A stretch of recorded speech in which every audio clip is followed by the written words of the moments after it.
Welcome to New Business in Later Life, where we prove that it's never too late to pursue your entrepreneurial dreams. You will meet remarkable individuals who launch successful businesses over 50, sharing their stories, challenges, and enthusiasm. Your host, lldiko, is a former social housing professional, textile designer, and teacher who described herself as a life artist. She is now a property professional, business network host, and facilitator of the Entrepreneurs Club. Subscribe now to hear these inspiring stories every week. Sounds quite logical, really. You do a little bit of practical, and then you do a bit of training, you build on it, and then a bit more practical, and then something starts to make sense. It's kind of like in our property business just this past week. I sat in on a little webinar, and that person said something. It's like, hang on a minute, we talked to our accountant about this over a year ago, and at the time it didn't make that much sense.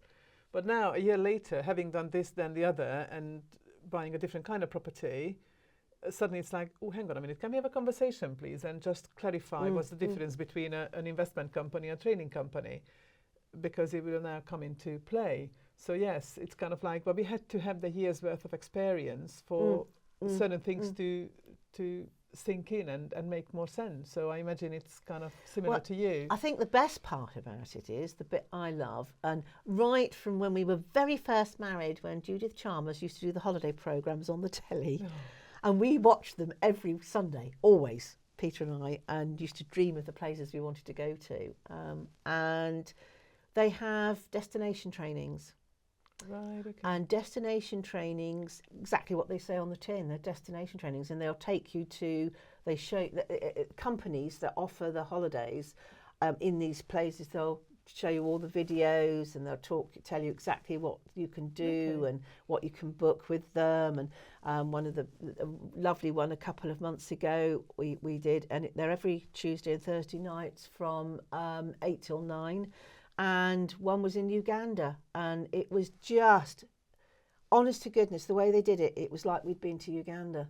It was phenomenal. Oh, wow. And they saw the gorillas, and it was just, it was wonderful.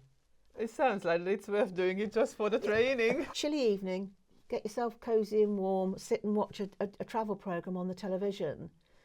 It's great. It was really great. I mean, it's quite funny because at the moment they've got, I don't know if you've seen it, but on the television is Gary Barlow doing the wine. I don't watch telly. We don't actually have telly plugged in because we moved our sofa around and but I don't know, over a year ago, and we've just never got around to moving the aerial. Well, so we don't watch mainstream telly. No. Well, at the moment they're doing they've just done a series which is Gary Barlow's wine tour of South Africa. Okay. And I have got that on catch up because one of our holiday companies have followed his route and put a holiday out so that people can actually do.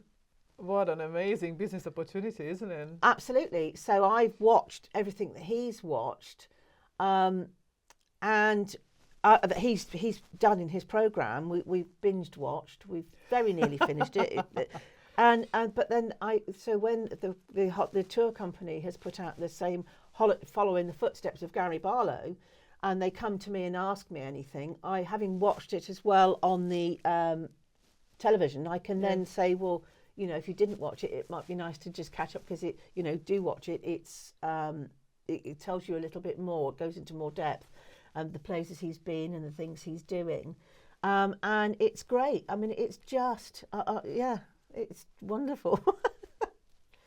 I honestly never thought, lldiko, that I would have a job that isn't a job.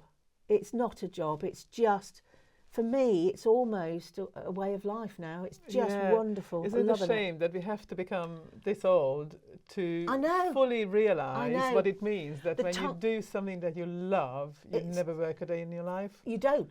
I absolutely don't. And it's wonderful because it's just, I mean, poor old Pete, he used to drive him bonkers because if we were going on holiday or we were planning a holiday, I'd sneakily do it while I was at work.